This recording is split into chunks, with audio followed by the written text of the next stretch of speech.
Hello. Recording. Welcome to today's episode of Juicing the Numbers, your statistics and sports podcast. I am one of your hosts, Joshua Tracy. And I am one of your hosts, Corwin Heller.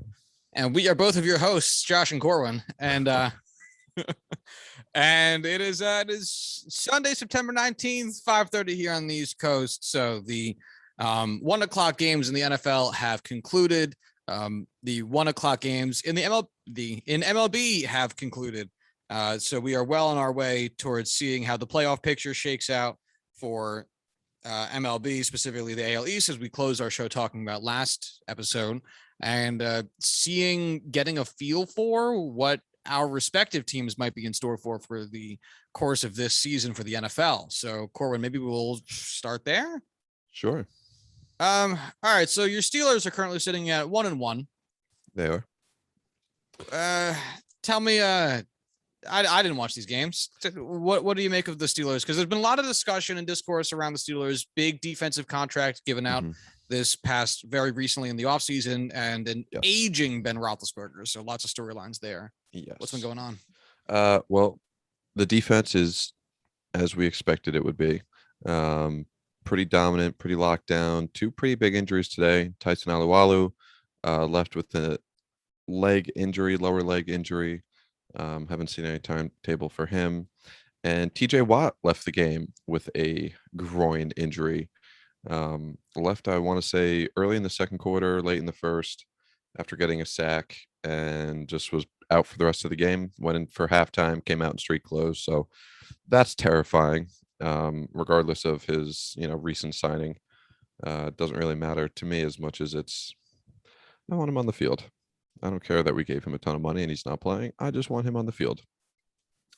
On the other side of the ball, the demise of Big Ben Roethlisberger has been overstated. He looks not just as he always has, but he has looked better than he did the last time we saw him. He looks like the quintessential old Big Ben who's still standing in the pocket, still just chucking balls downfield, just breaking sacks and somehow making stuff happen, and also making just outrageous downfield decisions and creating turnovers, as you would expect. The big issue has come with the fact that the Steelers' offensive line has not been overstated, with just how young and ineffective they were expected and believed to be. They are just not really able to do much in the run game. Able to do some, but not great things in the passing game. So that'll definitely be a concern, especially if guys start dropping in with injury. Our starting right guard, Try Turner, was ejected today in the fourth quarter for spitting on another player. Oof. Yeah, so that's one of those things where it's like I can't be too worried that it's injury related and he'll be out for a long time. But at the end of the day, that's almost certain to get you a nice little suspension, if not a significant fine. And the fact that anytime you have a player on your team spitting on an opposing team, that's fucked up. And you don't want to see that on your fucking team. So that's been lovely. That's been the Steelers. Beat a very good Bills team, lost to a not as good Raiders team, but still pretty good. So that's what I got there.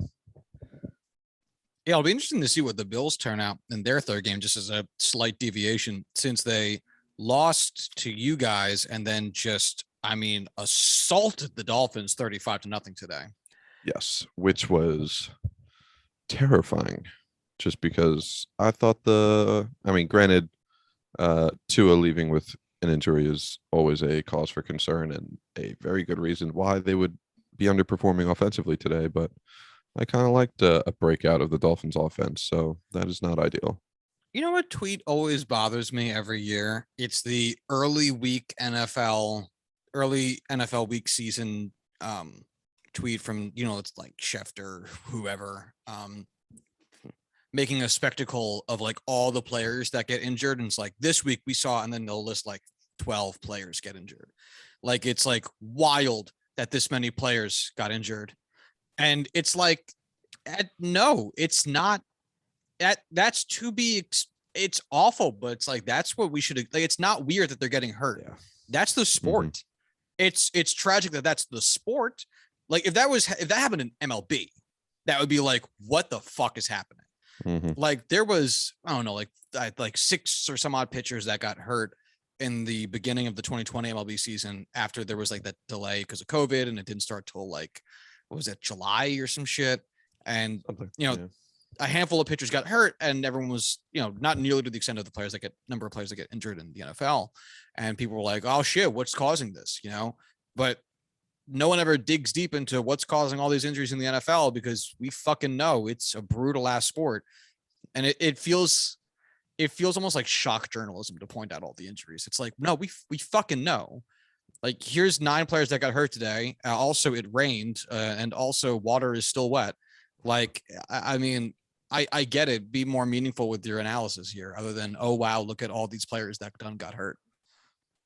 Yeah, it is one of those things where yes, there's been an uptick of injuries, and yes, that kind of comes with conditioning issues that you have from having incomplete and also non traditional OTAs and training camps because of COVID protocols and just so many other things that might prevent complete conditioning that you would expect mid-season. Yeah, these guys are going to pull muscle. Like the more you bulk up, excuse me, the easier it is for you to get a, soft tissue muscle injury, ligament injury because of how those muscles are pulling on the structure of your body.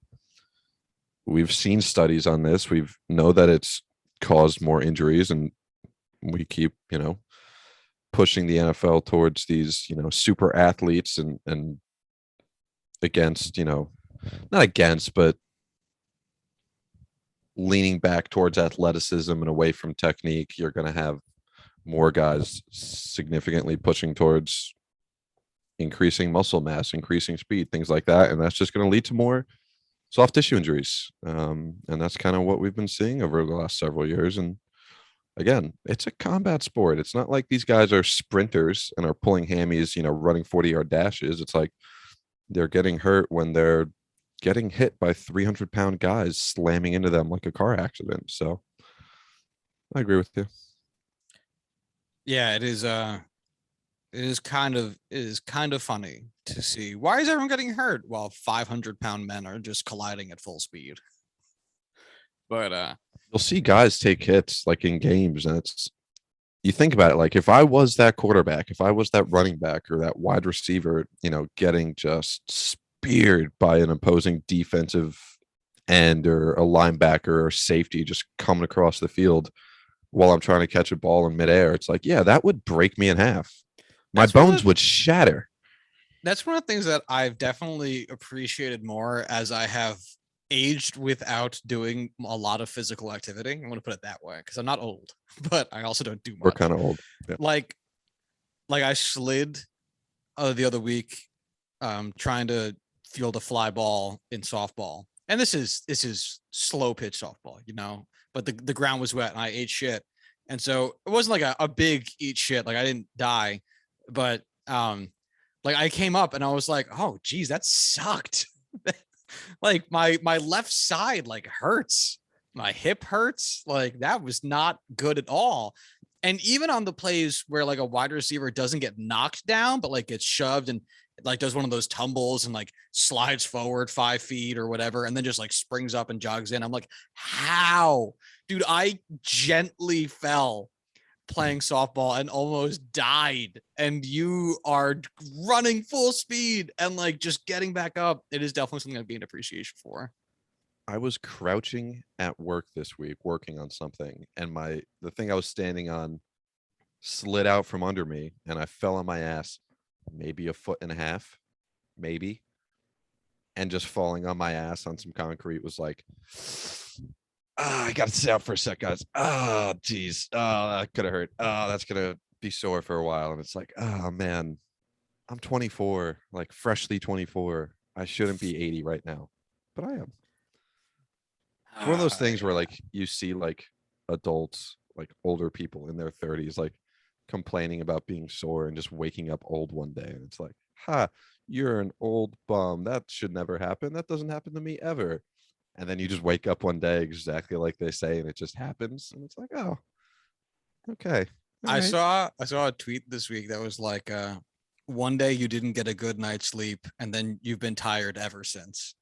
And I was like, oh no, that definitely happened. I don't think I've ever caught up on a night's sleep. Like there was one night, maybe in 2014, that I didn't sleep so great, and I'm feeling that today. It spiraled out of control. Yes. Oh my God. Yes. Oh, anyway, in talking about other disappointments, the Jets lost today. They lost 25-6. I had the score up, not the tab I was on. Yeah, that was right. To the Patriots, they scored 2 field goals in the second and fourth quarter, so barely by the skin of their teeth.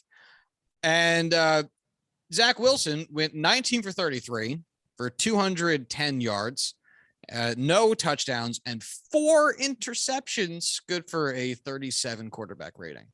Now, I will give Zach Wilson a pass on 2 of the interceptions I saw, because one of them was a tip up with, and those are random as fuck when they get tipped up. And usually it's in the defense's favor because the wide receivers spread out a little bit more to run their routes, and the defense clusters in the middle of the field because you have your, safeties and your linebackers and your cornerbacks. So that one I am ready to forgive. The one that Corey Davis just didn't catch, I will also forgive, because it's like, why should Zach Wilson have to account for the man 10 feet behind Corey Davis, when if Corey Davis caught the ball, that man would be irrelevant? If he was 10 feet in front of Corey Davis and that guy intercepted the ball, and you go, all right, well, that was a horrible throw, which is what happened like for the third interception that I do not forgive. But the one where Corey Davis like just let it go directly through his hands, yeah, I blame Corey Davis for that one. But the stat sheet will still look ugly. The thing that's really stood out to me, though, that feels exactly like what the Jets did with Sam Darnold. And I know you didn't watch the game, so I guess you're partially just taking my word for this. Is I think, and maybe I can pull up the splits stats when I'm looking at it, but I think in the first half, Zach Wilson had like 12 throws. And I know they weren't great throws, and he had like 3 interceptions in the first half. I get that. But at the same time, that's not a lot at all. And Especially if for you're a rookie QB in his second start on a team that is still the Jets, no matter how much they have improved on paper. and in the first quarter, you're I know you're not down by a ton necessarily, but there's no hurry up in 12 throws. And that's the problem I have with it. Is when we had, because we did the exact same thing with Sam Darnold. It was like, well, he's not playing so hot, so we're not going to let him throw. And it's like, well, we're down by a score, so we're not going to risk being down by more by causing interceptions. And then it's like, well, now it's the fourth quarter and we're down by like 3 scores, so now we have to throw. And now all of a sudden he's throwing 20 passes in the fourth quarter because you need yardage, and now you play with hurry up when you're down by like 1 million and the game's out of reach anyway. Correct. And I don't see how you're going to acclimate a quarterback to the league if you do that. And that's my problem with it. If this was a guy, if this was Luke Falk when he had to make starts for us when Sam Darnold had mono, all right, like, 12 throws in the first half, who gives a fuck? Like, he's a short-term solution, like the next 3 games solution. But I mean, this is a guy that you want to get used to being in this league. And how do you develop a rhythm if you're throwing 12 passes in an entire half of football?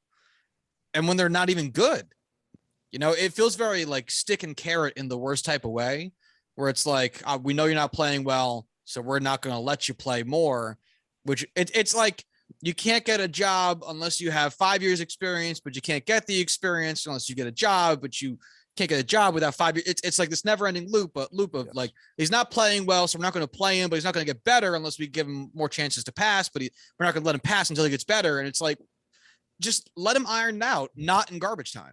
Yes. Which, sorry. I will say there is something that can be had from garbage time with, hey, pressure's off. Let's go back and try and make some of these throws, prove to yourself that you can make those throws, build your confidence back up. That can definitely help. But at the same time, you just gotta trust your guy. Second overall pick, he's gonna have growing pains. You just gotta trust him and let him keep working through it. Yeah, I mean, it sounds reductionist, but I mean that's really all there is to it. I mean, because again, it was the same thing with Sam Darnold. I would rather see my quarterback throw 4 interceptions over the course of a game, like this exact stat line, basically, with more attempts at doing stuff spread out throughout the game, more of a clear plan, so he can work on the decision making than just sporadic attempts at getting him to move the ball. Like very, very intermittent and almost random, overly scripted. You know what I mean? Process over results. Right.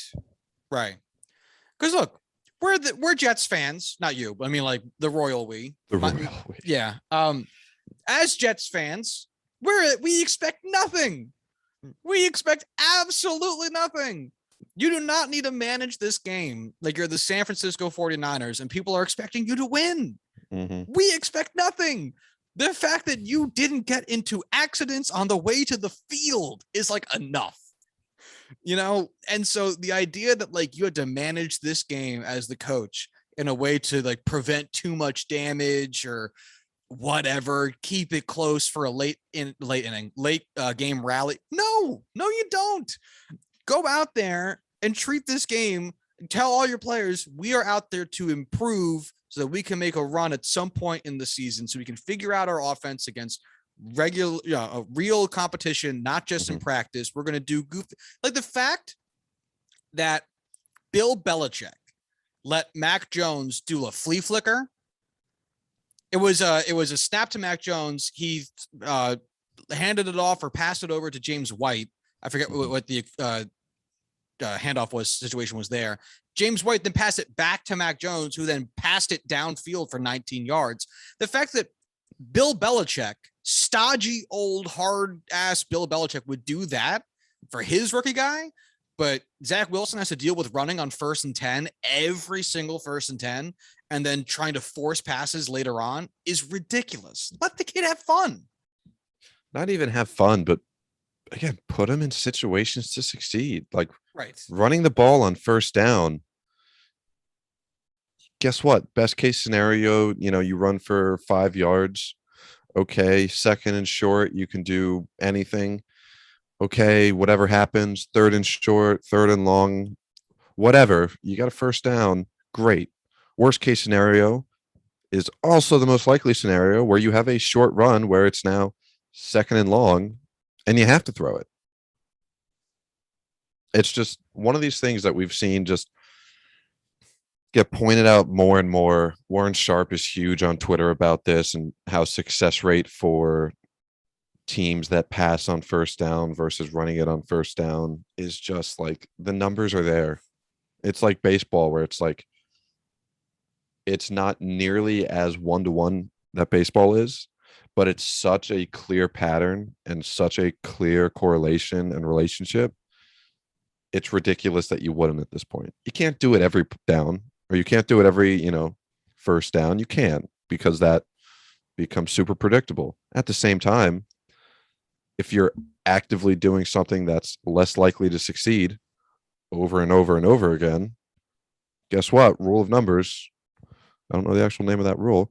You're more likely, or you're less likely to succeed. Yeah, there you go. Yeah, that was Penn State's just status quo for decades of just, we're going to run the ball A-gap every single 1st down. And it's infuriating. It's absolutely infuriating. Yep. And it's also, there's just such an astonishing lack of inspiration. Like it's also the conservativeness of it. Running on 1st and 10 is conservative enough. But there's also other, like, I don't want to see you trying to run for 1 yard on 3rd and 1. What the fuck is that? I don't want to see the jumbo formation on 3rd and 1 on your own 45 to try to eke out 1 yard to go get, a new set of downs. Like, you have shown that you were able to get 9 yards in 2 downs doing something else. Do that. Why settle for 1 yard? It's like choking up on 3-0. Like, what's the fucking point? Like, you got 9 yards. You hit a home run your last at bat. Why would you come in against the same pitcher and choke up? Fucking do something. Yep. Keep your foot on the gas. Same thing. So one of the Jets, their first field goal, I actually pulled it up because I wanted to see how far out it was. It was a 21-yard field goal. They were at like 4th and I don't know, not a lot. We'll say 4th and then 2 on the Patriots' own. We'll also say not a lot. 5, 4, 3, something like that. Play. And they decided to kick a field goal. And it's like, look, I understand the conservative argument for that of we're down 10-0. We need a field goal anyway if we're going to potentially tie the game at some point. Got to get our offense on the board, blah, blah, blah, blah, blah. At the same time, my opinion, fuck yourself in the ass. I don't give a shit. Go for a touch. Worst case scenario, you don't get a touchdown. That's sad. So now the Patriots have to start their offensive drive on their own 4-yard line. Mm-hmm. That's awful. That's awful. You win the battle of field position, which you can then use in another drive later on. Right. I mean, I'd rather you try to run a red zone offense drill in that short yardage than kick a fucking field goal in the late goings of the second quarter. And it's one of those things where you are the New York Jets playing against the New England Patriots, who have shown no signs of being a poor team. Like with the Mac Jones era starting, he's shown to be very capable, even as a rookie. You need to make those kind of plays. You need to make those aggressive decisions in order to have an upset to win the game. At the end of the day, if you play these two teams, or you have these two teams play 10 times, the Patriots are going to win 7. Oh, more than that, please. I'm just saying, probability, statistics, there's always going to be times where even playing conservative, Patriots are going to fuck up. Jets are going to make some big plays. A conservative number's 70% of the time. Sure. Which in the NFL with all the parity, that's a really, really good number. If you're not playing aggressive, your 30% chance isn't going up. You're just asking to be handed games. That's not how you improve. You win games on the margin, and if you're not trying to create your own margin, you're going to lose all these games. Sure. Yeah. I understand that. Sure. Big words. And it's like with the chances, Belichick, he was the king of calling for the QB sneak with Tom Brady. Mm-hmm. That's a risky ass play. That's a gamble every single time you do it. And they were fucking a famous duo doing that shit all the time. I'm willing to bet that if we ran the numbers on it, like a statistically significant number of Tom Brady's touchdowns are from QB sneaks. Like, I would be willing to put money on that. Yeah, he was just so effective at that 1 yard off center in between, A gap again, just squeezing in there. And part of it comes from the confusion and the uncertainty, which you won't build if you play it the normal way. Conservative is also predictable. Absolutely. Conservative is 100% predictable. And predictability is just the enemy of effective football. I mean, you see it so much. Everyone's talking about pre-snap motion. Move your guys around, see what the defense has, make them think about it. Because at the end of the day, that's how you create an advantage when you're unpredictable. That's just how it works. And it's more important in the NFL than anything. Like, not saying you can get away with being fully predictable in MLB, but at the same time, Mariano Rivera amassed more saves than anybody else in human history, and he had one pitch. So very effective pitch. And you know what? I bet you can win some games doing things predictably, but very, very effectively. But why would you want to bank on that? Conform to your guys and your talent. And I just gotta say, unless you're Alabama playing an FCS school, which they always do, you're not going to be able to win just playing it safe and letting your 5-star athletes beat up on guys that would not even be walk-ons at your school. I'm a 5-star man. I am a golden god. I gotta say, as a closing thought on week 2 of our respective teams' NFL seasons, um, there is a lot of irony in all of this complaining, considering that the Jets have been trying to get this motto going of all gas, no brakes.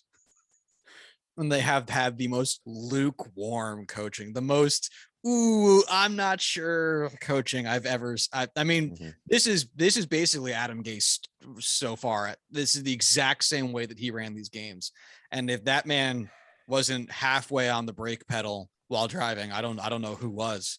I mean, you cannot call yourself all gas, no brakes when you don't go for it on 4th and nothing um, on your opponent's 4-yard line.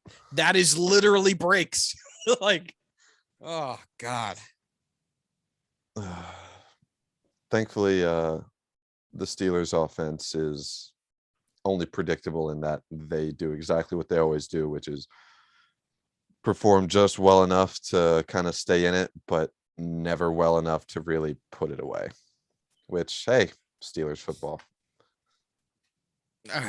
Predictability is really nice for fans that just know what they're going to get. Pretty bad for I on-field guess results. so. You can brace yourself a little bit with I as a Jets fan, I can brace myself. It's so funny because Cal and I were actually talking about going to this game, and I was like, no. I was like, I know it's completely different quarterbacks for both teams, a new coaching staff. The Jets might actually have a chance, but I was like, I've seen this episode way too many times. Like if we go in there and we get creamed, like I can't handle that. And of course, it's exactly what happened. What was the final score?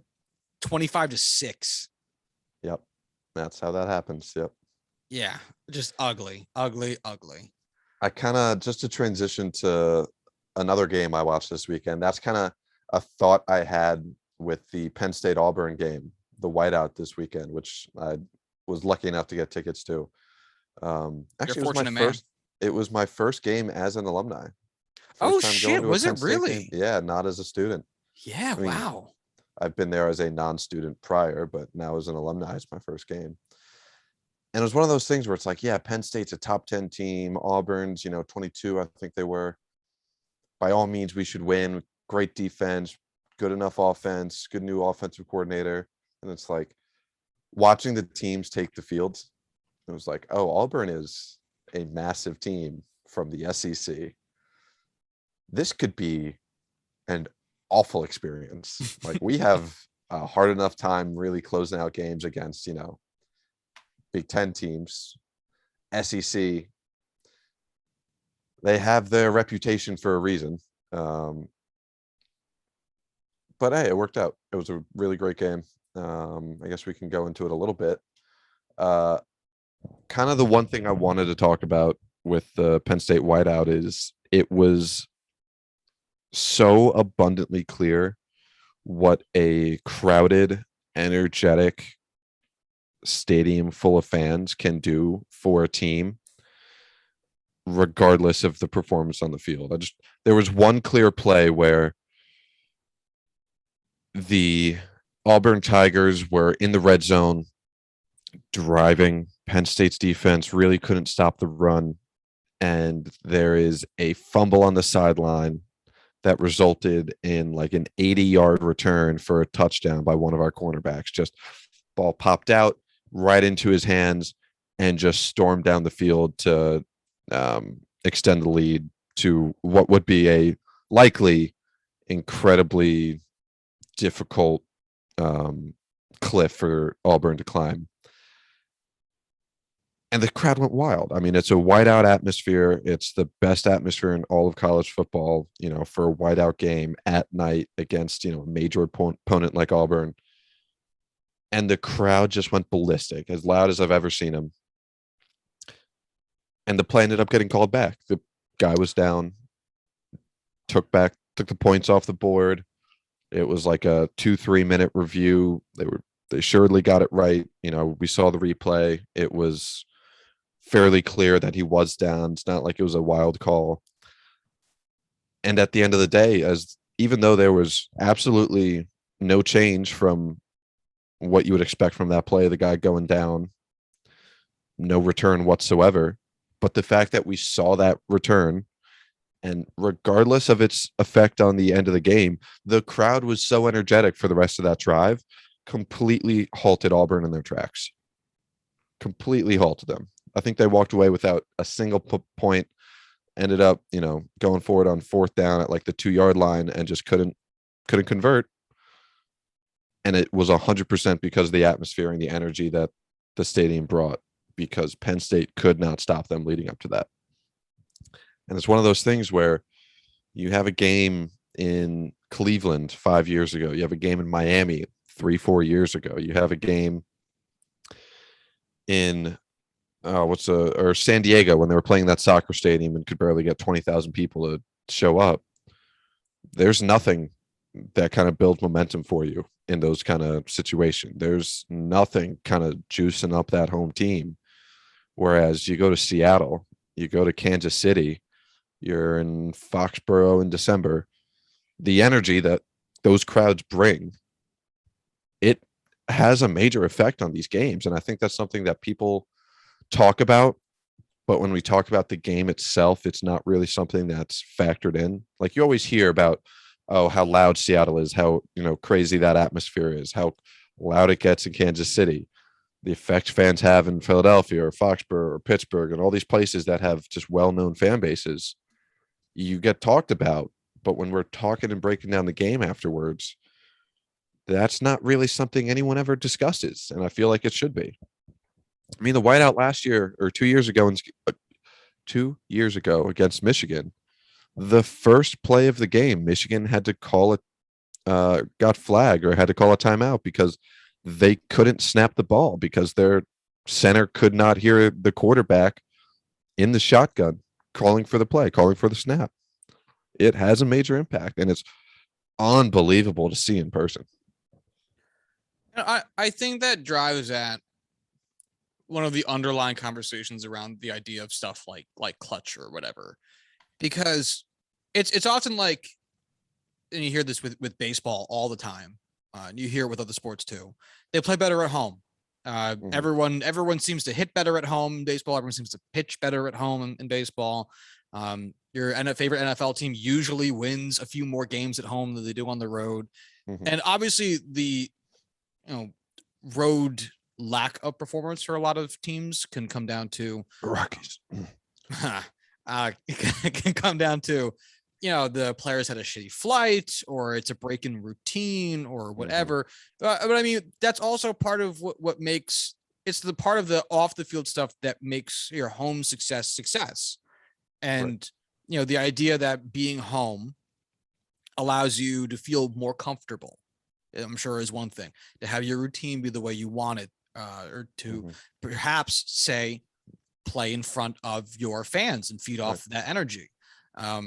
That I obviously, if it didn't have a factor, I don't think we would see the crazy splits that we often see for people's home and away records or home and away performances, which we accept as sports fans and sports analysts pretty readily as being normal. It's weirder when teams don't perform well at home than when they perform poorly on the road. Like it's more of a conversation around, the Chiefs haven't won a single game at home this year. That's super fucking weird. I think that actually happened a few years ago. I think they were like 1-5 at home and then like 8-1 on the road or some shit like that. There was one NFL team that had like some stupid crazy split like that. And it was a conversation piece because that shit never happens. And I think, again, we can chalk up the reason to whatever we want to chalk it up to. Flights are harder, time zone adjustments. You're playing in Denver and the air's thin, fucking whatever. But yeah, I mean, like you said, atmosphere is a big part of that. Atmosphere is theoretically everything. So to say that the fans, whether it's as obvious as the center can't hear the snap or as subtle as the guy who bangs the drum in A Stadium, and I'm a pitcher and I just like that drum.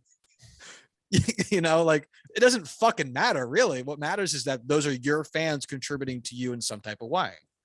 Speaking of drums, Notre Dame played Purdue this week, and Purdue has this giant drum that their band brings with them to home games and brings with them on the road, called the big drum, essentially. It's and fucking underwhelming. I was so ready for something interesting. Dude, I was so ready for it to have some archaic name, and you hit me with, they call it the big drum. Sorry. It's like the big gold drum or big Purdue drum, something big like it's fucking drum. BFT. Big fucking drum. It really is.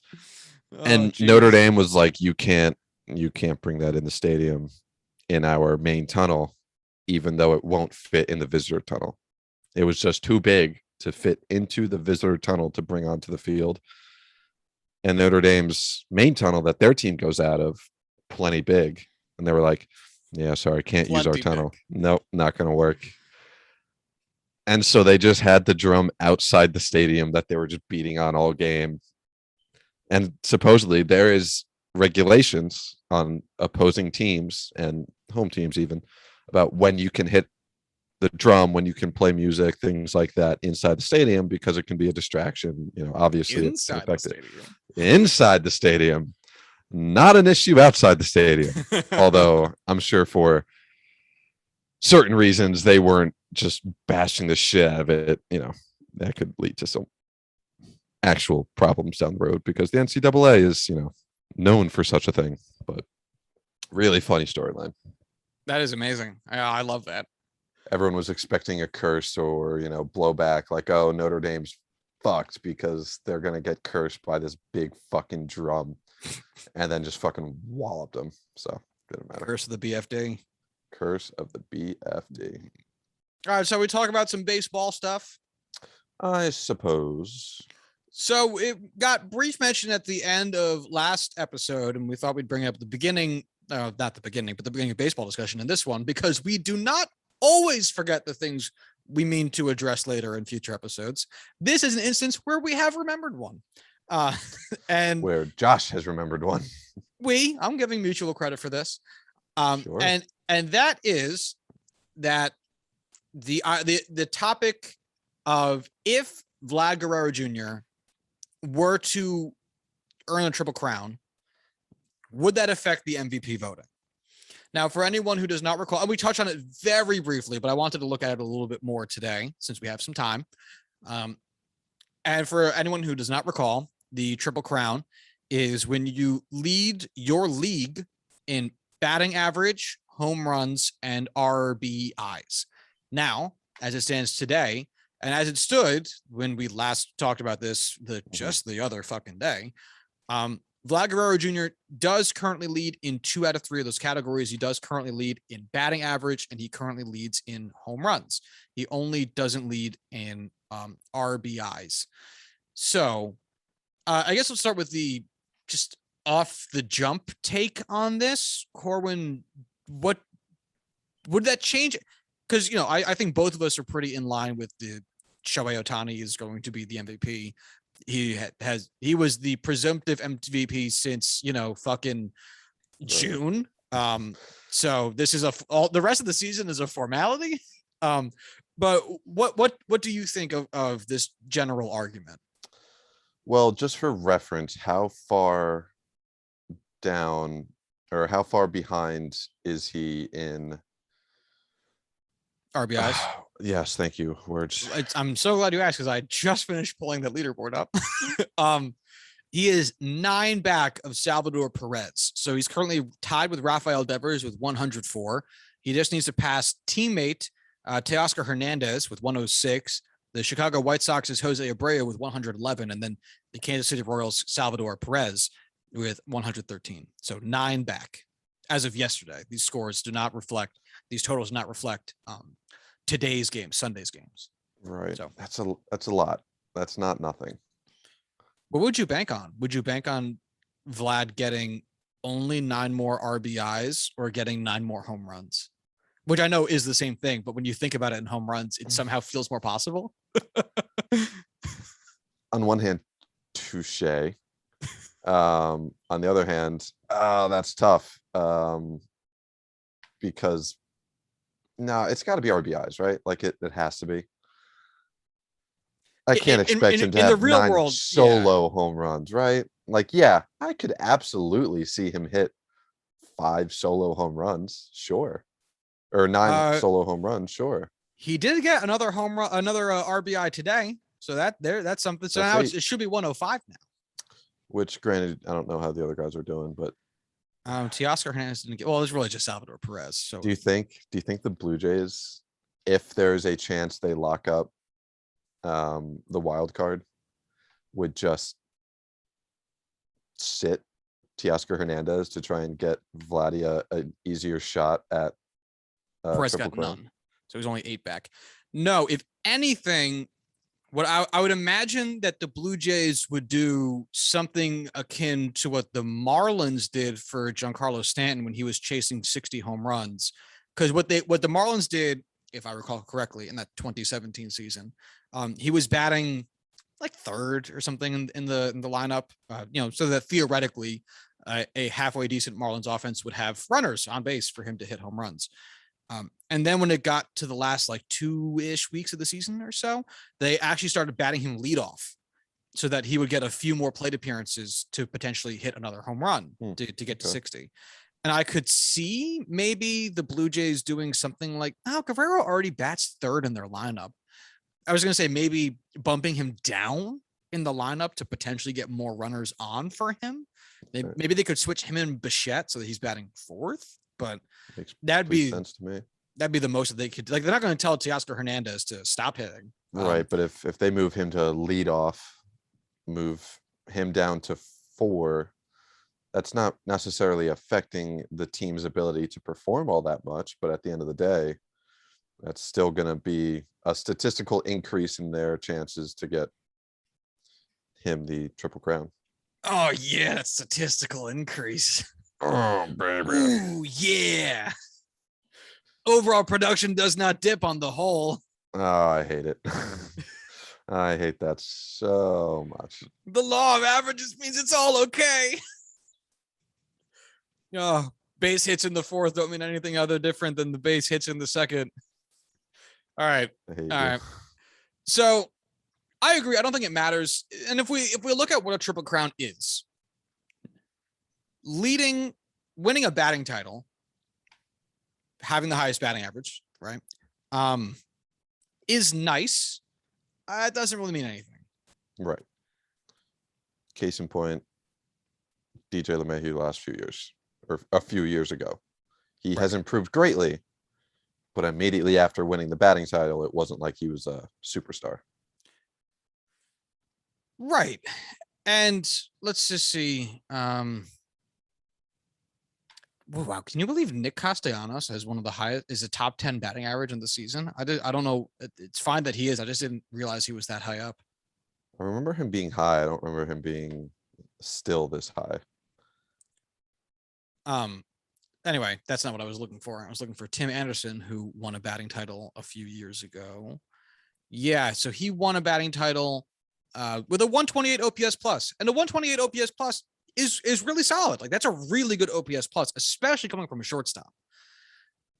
But a 128 OPS plus, if we're talking about like MVPs, is nothing. I mean, Vlad Guerrero Jr.'s this season is 178. Let me double check Really myself. good. Don't get me wrong. 176. Yeah, like that matters. Granted, he's also likely going to win the batting title because he has a very high batting average, but that matters so significant. Or we could take Shohei Ohtani, for instance, instead then, whose batting average is 258, but his OPS plus is 154. Like it doesn't translate so neatly the way that stuff more like on base or slugging do as they tie into OPS plus. So batting average is cool, but ultimately doesn't matter nearly as much. That brings us to, let's say, RBIs next. Sure. Oh boy, who gives a fuck about that?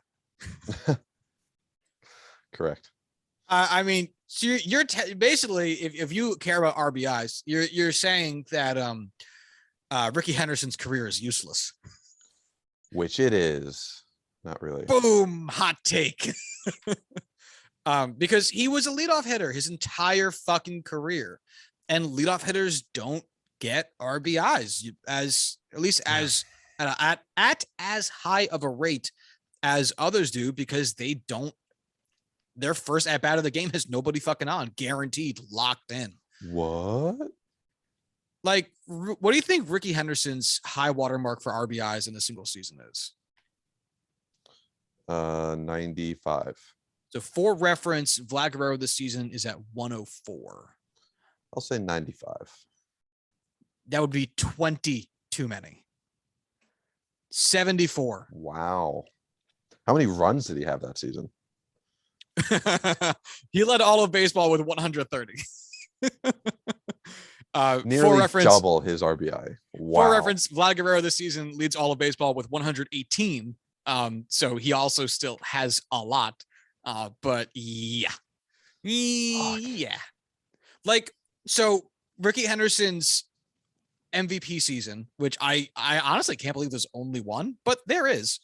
His MVP season, in which he led all of baseball in on base percent and all of baseball in OPS and OPS plus and runs scored and stolen bases, right? So he led the league or baseball in a ton of stuff.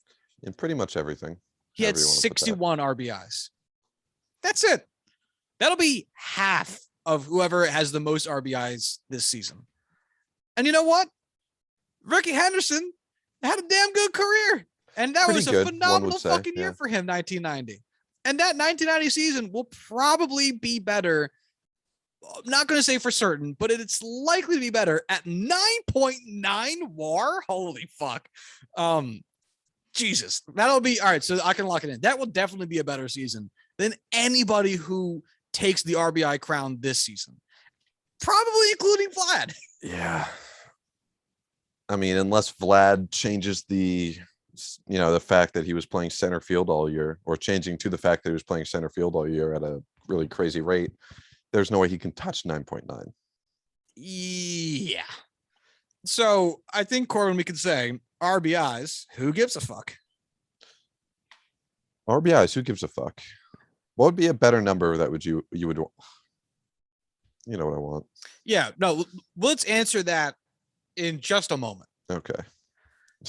You know, because we have one more. For the non-visual watchers, Corwin also pointed at me when he said it, like I was a hooker. Money's on the dresser. $5. So that brings us to the last metric, I guess, included in Triple Crown, which is home runs. And obviously, these are all relatively archaic, or at least old school in thought, because the concept of a Triple Crown, which has been around for a long time. I'm not sure when it started being kept track of who has been doing it, but if you told me it started in like 1915, I would go like, yeah, I mean, that sounds right. That sounds like they did that back then. So, but anyway, to include home runs, talking about home runs, this is the only one I think we still care about. And this is the only one that if it was included in a modern version of a Triple Crown, I would go, yeah, okay. Yep. Works for me.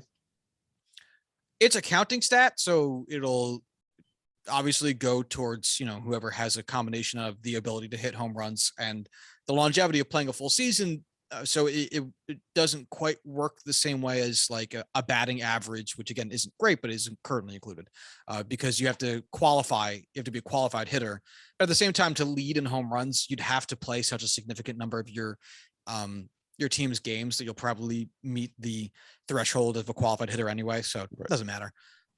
If you somehow didn't, they might change the rules for you. Yeah. They'd probably have to accommodate, wouldn't they?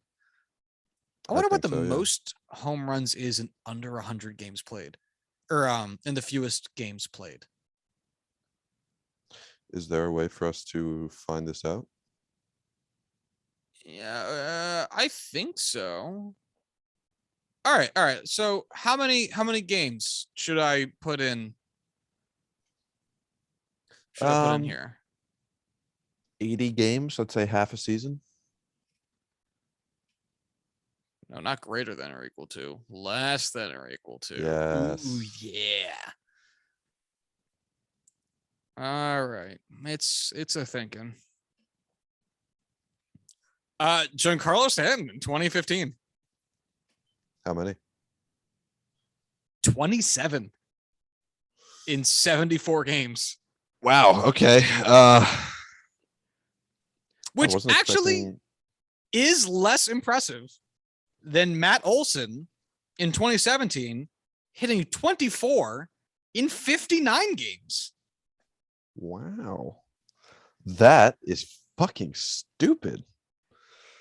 And Corbin, just to answer some questions that we had, oh no, that's 2020. All right, that doesn't count.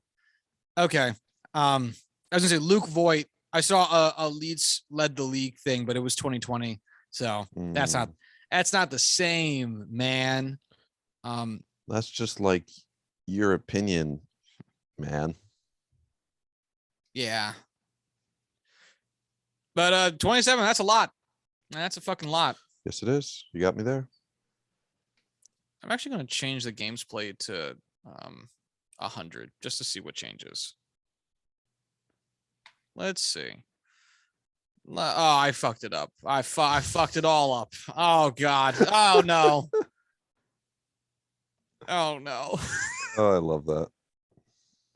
All right, I fixed it. Of course it's Barry Bonds. Well, no, that's 153 games. I said 100 baseball reference. How dare you do this to me? Yeah, I don't get it. Oh, whatever. I'm not fussing with this anymore. So, all right. So home runs I can buy. However, it's the combination. So I think that brings out the conversation of just because we have arbitrary achievements that we like to keep track of because of nostalgia or because they're fun, or because maybe we do have some level of meaning assigned to them, doesn't mean they really mean anything, you know? Right. Like there's lots of achievements in baseball that if you like, there's nothing for the guy who leads who leads their league in triples. That's not a thing. No one cares about that. Some people care, not the people that really, sign your contracts or endorsements or anything like that. Right. Yeah, I mean, same thing with doubles. Hits as a whole, people care about that. People keep track of who Very has the true. most hits. There was a Jose Altuve stat for forever about how many times he led the league in hits. But doubles and triples, no one gives a fuck about. Mhm. Who cares? Yeah. Pitchers with the lowest whip, people notice it, and it'll get talked about like eventually, but it's not something they actively kept track of as much as like ERA or even xERA at this point. Right. It's So something that's talked about almost more as I want to say, interesting achievement, or as oh, that's neat, rather than the actual skill of that player. Where it's like, oh, wow, that's a lot of triples. That's a pretty cool statistic. Not that, oh shit, he's really good at triples. That's awesome. Congratulations. It's like, at the end of the day, it doesn't do much. right, like maybe it's worth bringing up if the guy with the lowest whip in all of baseball was also a Cy Young candidate, and you Right. go like, well, here's the case, and it includes the fact that he has the lowest whip. But to say that someone should win the Cy Young because they have the lowest whip is, one, just a nonsense argument, and two, just horrendously lazy. Even for me, that would be lazy. Right. And we're And lazy. oh boy, are we lazy.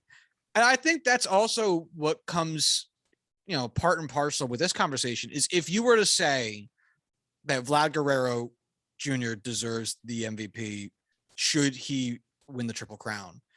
That's just fucking lazy. Because that assumes that because he did that he is the better player. And we have so much data information that says it's really cool he did that. Mhm. but he's still not a better player.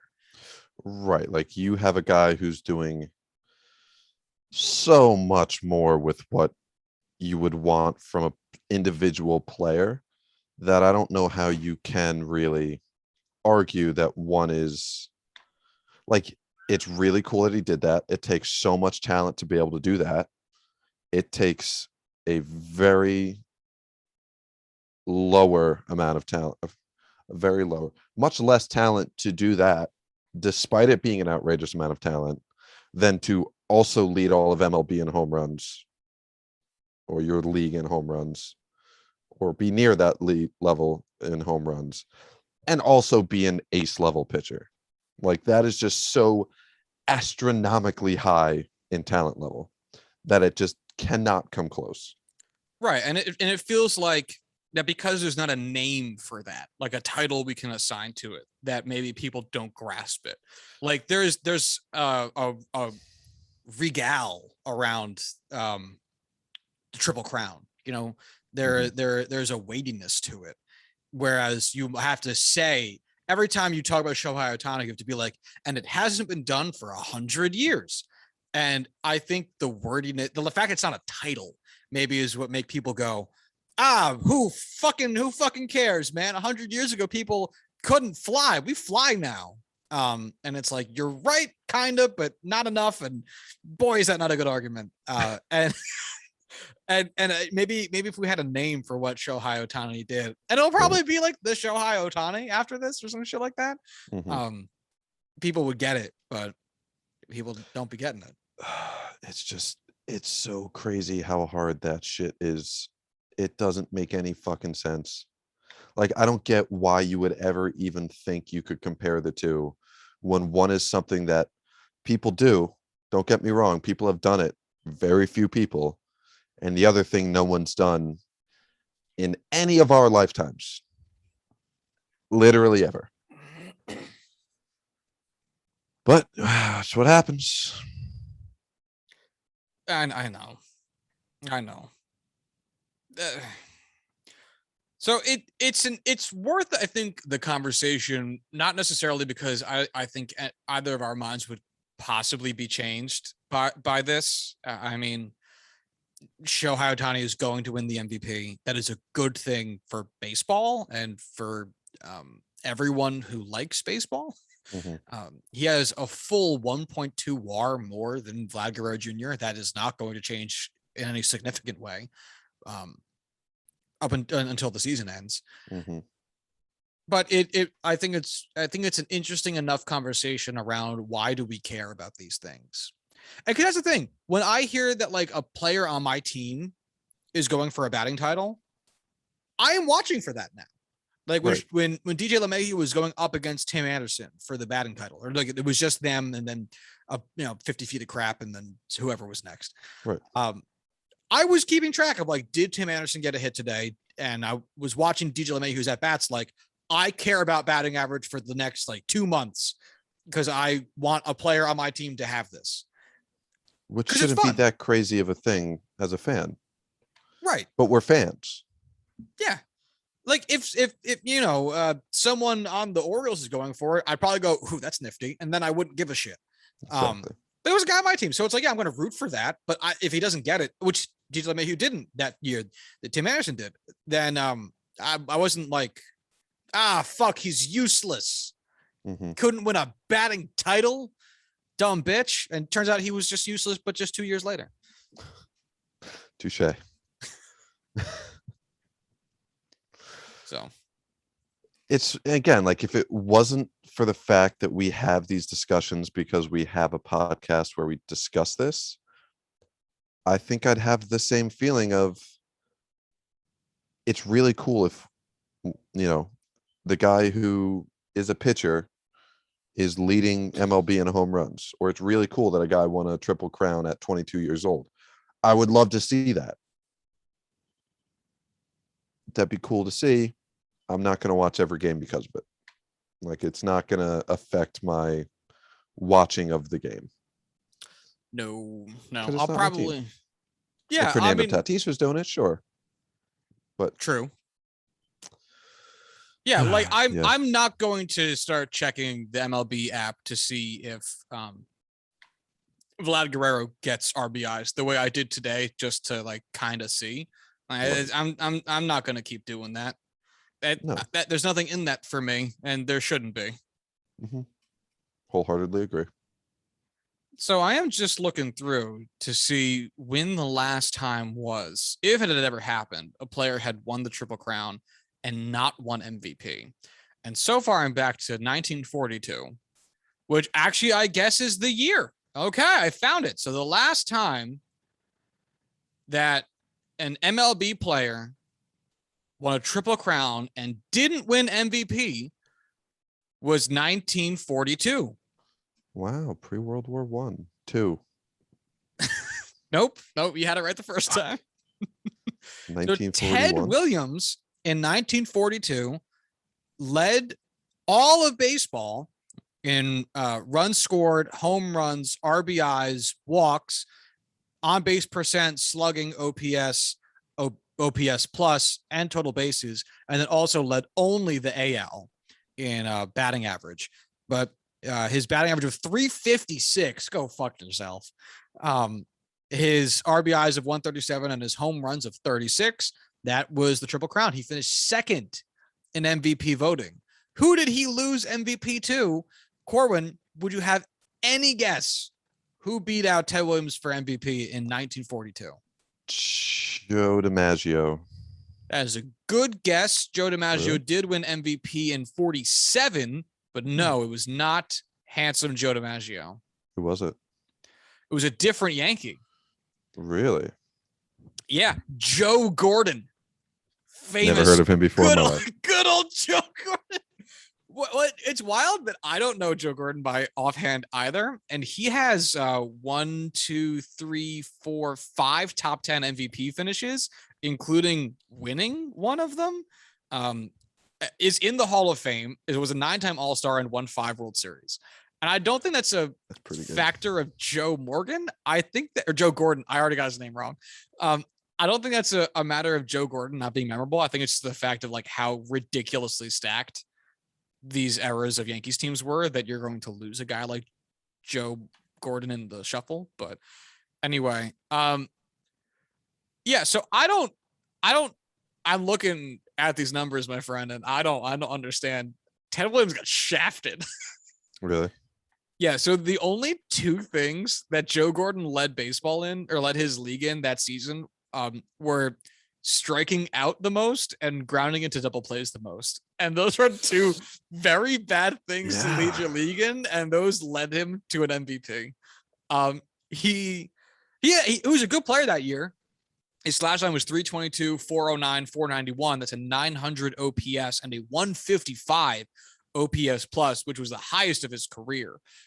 He also had 18 home runs, 4 triples, 29 doubles, and walked 79 times. But I mean, Ted Williams' OPS plus that season was 216. Joe Gordon's was 155. What? I mean, I get it. It's Ted Williams, but 216? Yeah, and that's actually a dip because the year before it, 1941, where Ted Williams also finished second in MVP voting, fuck you, was 235. Sure. Okay, so in 1941, he lost to Joe DiMaggio, which that's just heartbreaking. Joey D, who had a good season that year, he had a OPS plus of 185, which, is very fucking good. So I guess maybe you can't excuse it. I mean, Ted Williams led in basically every category that matters, but 40. All right, so hold on. So in 1941, let's do some baseball history. Ted Williams received, it wasn't even close. Joe DiMaggio got 15 first place votes to Ted Williams is 8. And his percent of vote share for Joey D was 87 to Ted Williams is 76. Going by vote points, because as we all know, points are ranked 1 through 10, based on where you put them on your MVP voting sheet. Joe DiMaggio received 291 vote points and Ted Williams received 254. So really, I mean, like not even close. And so let's look at 42 then. Maybe it's better. Oh, hey, look. The meaning of life? No, it's not. Somehow it's worse. I'm pretty sure 42 is the meaning of life. It might be. So Ted Williams received more first place votes. Joe Gordon got 12. Ted Williams got 9. So he gained a little bit of ground in the first place votes. But as a total of vote share, he did worse than in 41. Joe Gordon got 270 vote points to Ted Williams is 249, which means that Joe Gordon got 80% of the vote share and Ted Williams got 74. That's just fucking nuts. Those are big numbers. That's fucking nuts. Those are just big numbers. Wow.